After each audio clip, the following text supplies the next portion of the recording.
ما غنافقكش نقول لك البنات لا باغيين شي حاجه اللي بسيطه وهذه. اي بنت باغا عرس مزيان، باغا راجل مزيان خدام طوموبيل شو هذه يا خرا شنو هذا؟ يعني ما غنمشيش انا وغنمشي عند واحد نتزوج به وما عنده والو، ناكل انا وياه الخبز واشي كل نهار، لا يمكن غنعيش انا بحال هكا. خاصني ضروري راجل اللي غيوفر ليا اكثر من داكشي اللي كنت موفرينه ليا دارنا، فهمتي؟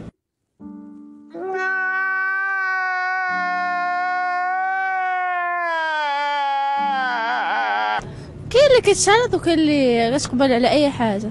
يا حشم يا فاطمه يا راعي البوديسه يا الغليظه راه ولد عمك يا الدكاكه يا حشمي يهديك الله. كاين اللي دابا تبغي تكون بخير مرتاحه في دارها مع راجلها، وكاين اللي باغا غير تستر راسها وتزوج. دخلنا اييه كتبغي يعني بلا ما تحتاج شي حاجه من بلا ما تحتاج زعما تمشي عند والديها، تبغي الفلوس، تبغي واحد موفر ليها كلشي. انا نبغي شي واحد يوفر ليا كلشي. لا ماشي جوج من الحاجه، حاجه Tiene la ayuda a la fábrica el camión le está. Tú me daba mi saco y me cayó al suelo. Yo ya cogía los sacos los arrastraba.